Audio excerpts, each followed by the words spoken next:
존경하는 국민 여러분, 그리고 밤잠도 주무시지 아니하시고 이곳에 와 계시는 해외 동포 여러분, 저는 지금 무너져가는 대한민국을 그냥 보고만 있을 수 없어서 제가 감옥 갔다 온 지 6개월을 깜빵 살고 왔는데 몸도 안 좋고 내 개인적으로 생각하면 그냥 집에서 누워 있고 싶지만은 나라가 무너지고 국가가 끝나는 위기에 처한 상황을 보고 그렇게 있을 수 없어서 내가 다니다가 쓰러져 죽을지라도 내 할 일은 해야겠다 해서 오늘 드디어 울산을 오게 되었습니다. 오늘 제가 드릴 말씀의 주제는 각 지역별로 제가 주제를 다르게 말씀드리는데, 간첩에게 무너진 대한민국이란 이런 주제로 제가 말씀을 드리겠습니다. 지금 대한민국이 간첩에 의하여 무너졌다 이렇게 말씀을 드리면 아마 이 말을 듣는 국민 여러분들 중에는 바로 핸드폰을 끄는 사람도 있을 것입니다. 무슨 놈의 김밥이 옆구리 튼 소리 하고 있어. 정강훈 저 도라이야 이 자식이 깜빵 갔다 오더니 눈에 뵈는 게 없냐. 멀쩡한 대한민국인데 뭘 간첩에게 무너졌다. 자, 여기에 대하여 내가 조목조목 말씀을 드리겠습니다. 동서독이 통일이 되었습니다. 동독과 서독이 통일이 된 거 아시죠? 통일이 딱 되니까 서독 안에 동독에서 심어놓은 간첩들이 4만 명이 있었습니다. 4만 명이. 나중에 통일되고 나고 잡아보니까, 그리고 그 동서독 통일도 국가끼리 협의해서 통일된 것이 아니라 베를린 장벽이 한 방에 딱 무너지니까 서독의 정보원들이 동독에 들어가서 우리나라로 말하면 동독 안에 있는 국정원을 점령했습니다. 국정원을 점령하여 딱 보니까 그 사이에 벌써 서류를 막 불태우고 파괴하고 하는데 다 못하고 남은 서류를 확보했습니다. 동독의 국정원을 점령을 했다 이 말이죠. 서독이 가서. 그래서 그 서류를 분석해 보니까 세상에 서독 안에 우리나라로 말하면 지금 저 김종인 할아버지 있죠. 당의 대표의 비서가 간첩이었어요. 당의 비서, 당대표의 비서가 간첩이었습니다. 그리고 공무원들이 간첩으로 다 조직되어 있었어요. 동독의 간첩으로. 그럼에도 불구하고 왜 서독은 무너지지 않았는가, 내 이유를 한번 연구해 봤습니다. 야, 그만큼 동독의 간첩이 서독을 지배하고 있었는데 왜 서독은 무너지지 않았을까? 서독은 2차 세계대전 때 히틀러에게 백신을 맞았어요. 히틀러에게 한번 속아본 경험이 있어서 그것에 대한 면역성이 있어가지고 그렇게 동독 간첩들이 서독을 구석구석에 다 점령했는데도 서독 국민들이 흔들리지 않았다는 것입니다. 이해되십니까? 그래서 보니까 나중에 간첩들이 서독의 중심에 다 들어가 있었는데 나중에 동서독이 통일된 뒤에 그 사람들 용서 안 했습니다. 싹 쳐버렸습니다. 다. 앞으로 대한민국도 반드시 바로 세워질 때에 대한민국 아래에 있는 직파 간첩은 말할 것 없고, 간첩의 구조가 이렇게 돼 있어요. 북한에서 직접 파송한 직파 간첩, 그 직파 간첩이라고 합니다. 그 다음에는 직파 간첩이 한국에서 태어나서 살았던 사람들 중에 평소에 정부에 대하여 대한민국에 대해서 불평 불만이 많은 사람들을 접근해서 심어놓은 고정간첩이 있습니다. 고정간첩. 이 고정간첩의 세력이 북한의 제2인자를 했던 황장엽 선생님이 저한테 직접 말했습니다. 말하기를 그 당시에 몇 명, 5만 명이라고 했습니다. 5만 명. 아니 북한의 2인자 황장엽이가 와서 하는 말이 그 말이 틀리겠습니까? 틀릴 리가 있겠습니까? 5만 명이라고 그랬어요. 그래서 황장엽 선생님이 와서 보고 이 대한민국 이거는 끝났다 이거야. 끝났다. 그러나 황장엽 선생님이 저한테 말하기를 한 가지 대한민국의 희망이 있는데 대한민국은 반드시 적화된다는 거예요. 북한이 먹는다 이거죠. 한 가지 희망이 있다면 대한민국 안에 있는 교회라는 겁니다. 교회. 동의하십니까? 자기가 북한에 있을 때 한국에 있는 교회 세력을 몰랐대요. 어떻게 우리가 저 5만 명의 고정관점을 심어놓고 시민단체, 그 다음에 정당, 그 다음에 공무원, 수도 없는 곳에 간첩 다 박아놨는데 대한민국이 비틀비틀하면서도 안 넘어지더라는 거야. 그 왜 안 넘어지는가? 그걸 북한에서 몰랐는데 한국에 와서 발견한 것이 뭐냐? 교회 세력 1200만 성도, 교회 세력이 이걸 버티고 있더라는 것입니다. 동의하십니까? 아멘. 이해되십니까? 아멘. 그러면서 저보고 하는 말이, 정강훈 목사 선생, 날 보고 목사 선생이라 그래요. 황정혁 선생님이. 이 나라의 남북한 다 합쳐서 유일한 한반도의 희망은 한국 안에 있는 기독교 세력 이거 하나밖에 없으니까 정강훈 선생님이 열심히 일어나서 이 나라를 구하라고 이렇게 말씀하시고 돌아가셨어요. 황정혁 선생님이. 그런데 제가 그 말을 들을 때만 해도 벌써 5년 10년 전이죠. 그 다음에 밑에 간첩이, 자, 간첩 구조를 보십시오. 직파 간첩입니다. 직파 간첩이 한국에 심어놓은 고정 간첩이 2단계입니다. 그 다음에는 고정 간첩을 지원하는 간첩 세력이 있어요. 누구냐? 가족. 그 가족은 예를 들어서 자기 아버지가 간첩인지 몰라요. 모르는데 절대 부자지간에도 말 안 합니다. 간첩들은. 그런데 아버지가 하는 일이 맞게 생각돼서 아버지를 돕는 거예요. 또 친구를 돕는 거야. 옆에서 돕는 세력, 이게 3단계 간첩입니다. 3단 간첩. 그리고 자기들은 양심껏 알아요. 자기가 간첩 행위를 하는지를 알고 있는 사람이 3단계 간첩입니다. 그것은 숫자로 보면요, 거의 내가 볼 때 한 50만 60만이 넘습니다. 그 세력이. 그 다음에는 바로 그 고정 간첩을 돕는 자들을 또 돕는 그 다음 선이 있어요. 이게 4단계 간첩입니다. 이 4단계 간첩은 자기가 간첩 행위를 하는지, 내가 하는 것이 이게 국가에 대하여 국가 해체 운동을 하는지 몰라요. 자기가 모르고 고정 간첩, 직파 간첩, 그 다음에 직파 간첩을 돕는 사람들이 세우는 이슈를 함께 동의를 하는 겁니다. 이렇게 하는 것이 4단계 간첩이고, 마지막 간첩은 어떤 간첩이냐? 그 사람은 간첩 아니에요. 우파예요. 우파. 자기한테 물어봐도 자기도 우파라 그래. 그리고 대한민국 사랑한다 그래요. 그다음에 저 북한에 김일성, 김정인 자기는 인정하지 않는다 그래. 이렇게 하면서 무슨 일을 하느냐? 예를 들어서 주한미군 철수를 찬성하는 거야. 이게 마지막 간첩입니다. 마지막 간첩. 본인은 우파죠. 우파인데 자기가 하는 짓이 간첩인 줄 모르고 있는 거예요. 이런 단계로 마지막 5번째 선을 보면 대한민국 교회도 간첩에게 보자기에 쌓였어요. 왜? 특별히 대형교회 목사들 꼼짝 못하잖아요. 지금 이렇게 보면은, 제가 오늘 울산에 와서 이 말씀을 드린 것은 전국적으로 지역별로 도시별로 보면 가장 간첩에게 지배당한 지역이 울산입니다. 울산. 특별히 민노총. 저 인간들도 아니야. 보세요. 자, 민노총이 주한미군 철수를 주장하거든요. 그러면 5단계 간첩의 영향권에 내가 들어갔는지 안 들어간지 국민들 여러분 스스로 한번 자기를 점검해 보시죠. 주한미군 철수를 주장하는 사람은 간첩 내지는 간첩의 영향권에 들어간 사람입니다. 그 다음에 북한에 있는 김일성과 김정은 3대 부자가 대한민국의 이승만과 박정희보다 더 좋다. 요거는 간첩이에요. 간첩이요. 그 간첩 분별하기 간단해요. 그러니까 북한에 있는 김일성이와 김정은이와 또 김정일이가 한국에 있는 이승만과 박정희보다 마음적으로 자기는 더 맞다고 생각한다. 그래서 이승만을 저주하고 대한민국의 정부를 저주하고 대한민국의 탄생을, 건국을 저주하고, 그래서 그렇게 보면은 우리나라 국민들이 전체가 다 이미 간첩의 보자기에 쌓였다고 봐야 돼요. 왜? 이승만을 지지하는 사람이 인터넷 들어가서 한번 점검해 보십시오. 전 국민의 3%밖에 안 돼. 3%. 기가 막히죠. 기가 막혀. 여러분 신문 안 보셨습니까? 그래, 김정은에 대해서 찬성하는 사람을 여론조사해 보니까 전 국민의 15%예요. 15%.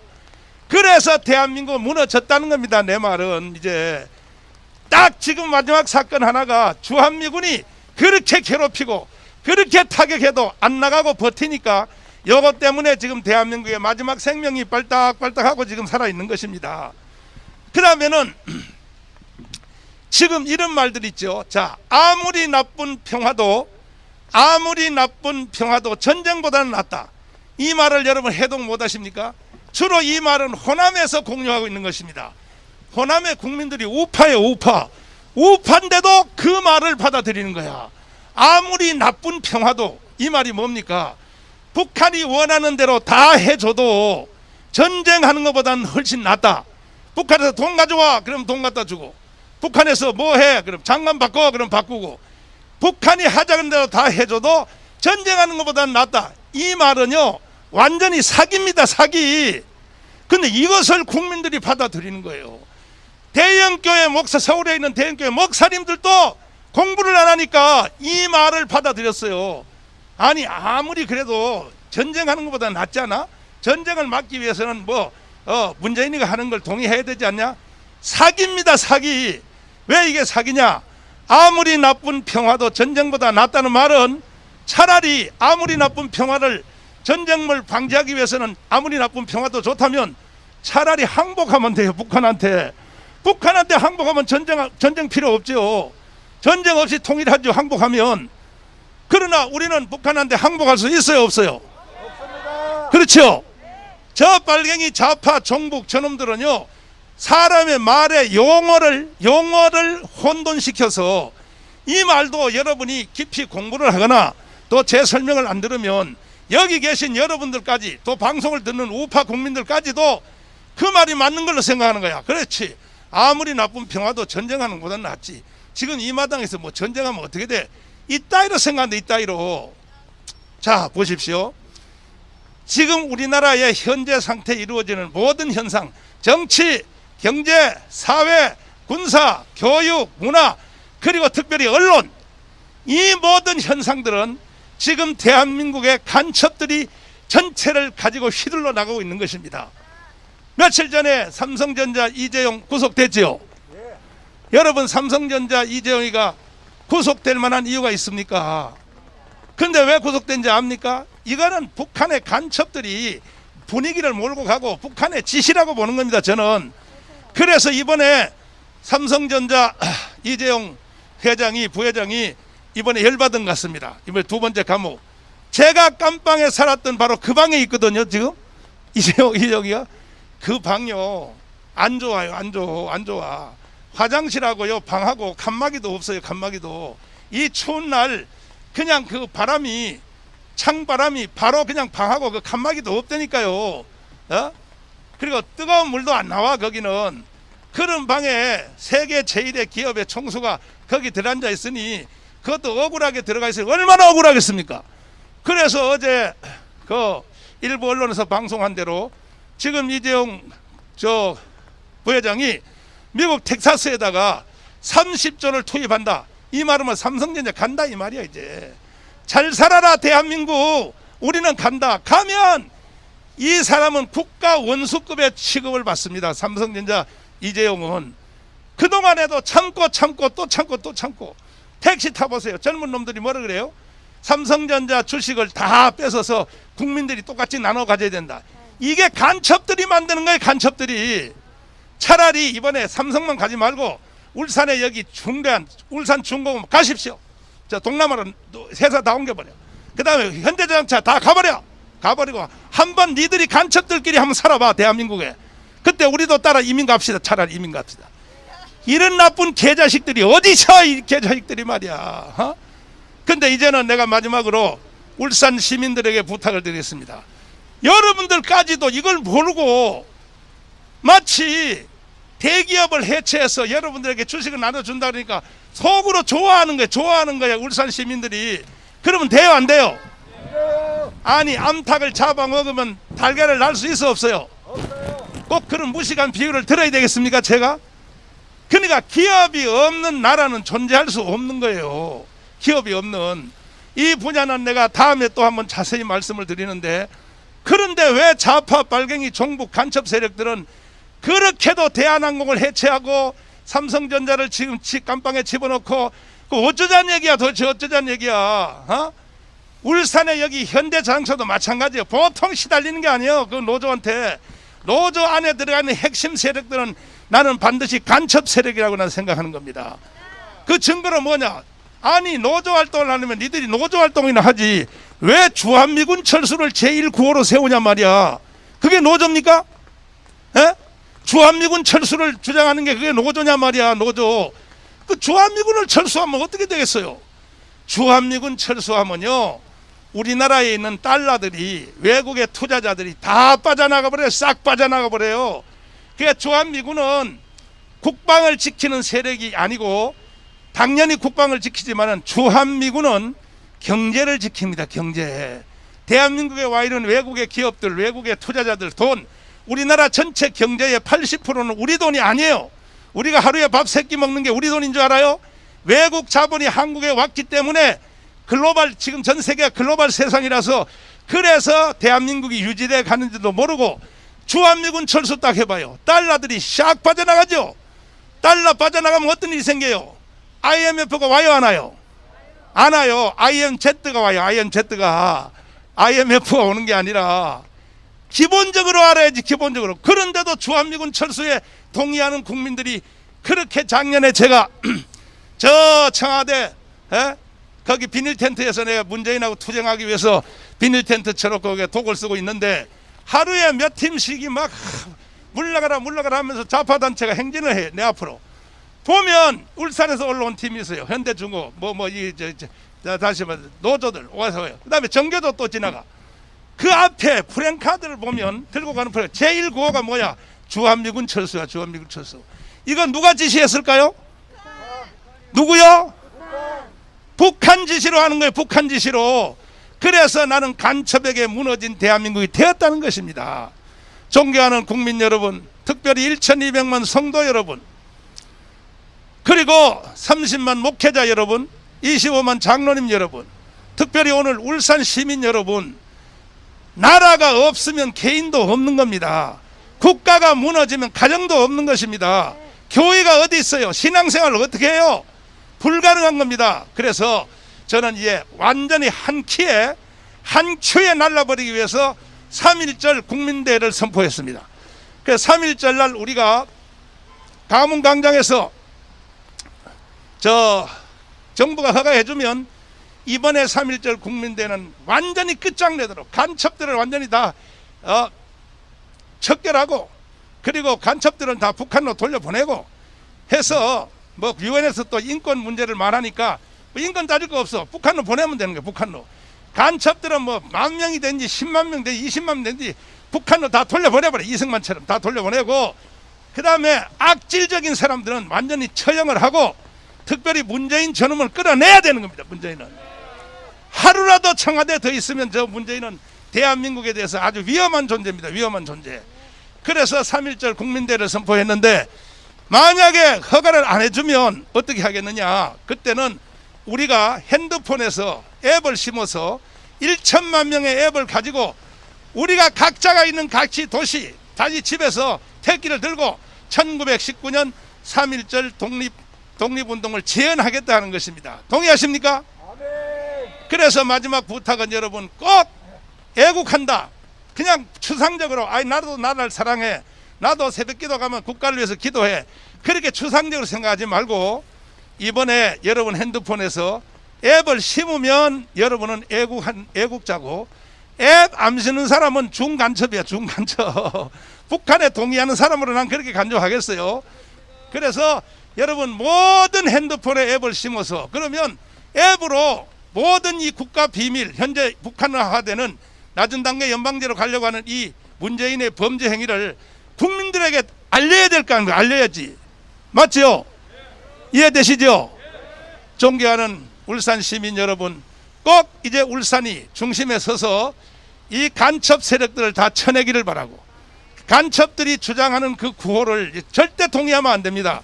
시간이 없어 비가 오기 때문에 제가 여기서 말을 마치지만은, 그동안에 대한민국의 지금 한 10년 20년 사이에는요, 간첩들이 대한민국을 다 이끌어왔어요. 봐요. 촛불 시위 있죠. 다시 말해서 광우병. 그 광우병 그거 다 누가 하는지 압니까? 북한의 지시로 간첩들이 다 하는 겁니다. 그런데 광우병 때문에 시청 앞에 모여서 촛불 드는 사람들 보시라고. 이게 전부 간첩들이에요. 또 메가드 장군 동상 철거할 때 그 밑에 모인 사람들이죠. 그게 전부 중간첩들입니다. 중간첩. 미순이 효순이 사건 때문에 가문강령에 모인 북한에서 우리 민족끼리해서 방송 한 번만 딱 해버리면 그 다음날 바로 3만 명이 모여요. 3만 명이. 이거는 전부 간첩 수준입니다. 간첩 수준. 예? 이렇게 연결해보면 저들이 지금 정권을 찬탈해가고 강탈해간 촛불 시위 있죠. 촛불 시위. 촛불 시위도 이것은 반드시 북한에서 지시한 겁니다. 나는 근대사를 볼 때 그래요. 그 다음에 또 세월호 있죠. 세월호. 물론 세월에서 죽은 사람들 중에는 목사님들 자녀도 있어요. 거기에. 그 자체는 우리가 슬프게 생각하고 안타깝게 생각하는 건 맞죠. 그러면 이미 벌써 세월호 지난 지가 벌써 몇 년입니까? 조사를 몇 번 했습니까? 수도 없이 했잖아요. 국회에서 진상특위하고 수도 없잖아요. 그런데 아직도 세월호 가지고 이걸 또 써먹으려고, 다음에 언제까지, 다음에 대선할 때까지 써먹으려고. 이거는 범죄행위요, 범죄행위. 그 외에도 지금도 또 새로운 이슈를 개발해 가지고 계속 간첩들이 대한민국을 농락하려고 하는데, 이것을 우리는 반드시 막아내야 되고 대한민국을 지켜야 될 줄 믿습니다. 동의하십니까? 동의하시면 두 손 들고 만세. 반드시 이겨냅시다. 오늘은 이게 코로나법 때문에 이렇게 광장에 서서 뜨문뜨문 몇 명 모여서 유튜브를 하고 있지만, 이것이 코로나 빨리 끝나면 제가 다시 한번 전국에 일주해서 울산에 올 테니까, 그때는 울산에 한 10만 명이 모여서 나라 살리는 애국운동 한번 해봅시다. 동의하십니까? 감사합니다. 말씀하실 분 계세요? 누구신지 모르겠는데. 예, 우리 정광훈 목사님께 다시 한번 박수 부탁드리고요. 비가 점점 많이 오고 있습니다만 아무 상관없습니다. 그렇죠, 여러분? 지금도 많은 분들이 지금 서 계신데요. 여기 울산에 저희 목사님 모셔서 또 한 말씀 잠깐 듣겠습니다. 감사합니다.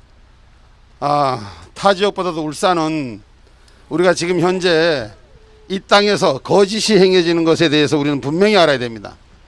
이 대한민국이 온통 선동 전략으로 인해서 이 대한민국이 무너져가고 있고 무너졌습니다. 울산도 마찬가지요. 지금 엊그저께도 지금 청와대 비서실에 했던 사람 이진석인가 하는 사람 우리가 TV에 통해서 봤습니다. 기소가 됐습니다. 2년 전에 이 울산의 이 정치 선거, 이 선거 때문에 2년에 13명이 기소가 됐음에도 불구하고 저들은 공무원, 국회의원 모든 자들이 군림하고 지금도 버젓이 만유의 것을 누리고 있습니다. 그런데 전부 다 우리 국민들은 거기에 쏟고 있고, 그것이 또 다 분명히 거기에서 모자라니까 또 정확하게 한 사람도 더 추가로 기소했는데도 불구하고 우리는 모두 다 속임을 당하고 있다는 것입니다. 이 땅은 거짓 앞에 무릎 꿇었다는 것입니다. 그래서 우리는 진실을 찾아야 될 것입니다. 조금 전에 목사님 얘기하셨던 여러 가지 일들을 나열해보면 우리는 전부 거짓 앞에 무릎 꿇고 진실을 부르짖는 사람들이 죽어가고 있다는 사실을, 진실을 부르짖는 사람들이 갇혀가고 있다는 사실을, 여러분, 우리는 진실과 거짓의 싸움에서, 특별히 울산 도성은 지금 대한민국에 이미 2년 전부터 거짓이 얼만큼 드러나는지 다 드러났음에도 불구하고 울산은 일어나지 못하고 있습니다. 이제 우리는 울산부터 일어나야 되고, 전국의 이 잘못된 이 엉터리 같은 이 거짓, 상식을 떠난 이 비상식이 주인된 이 나라를 상식으로 되돌려야 될 것을 저는 확신합니다. 여러분 함께 해주시길 부탁드리겠습니다. 감사합니다.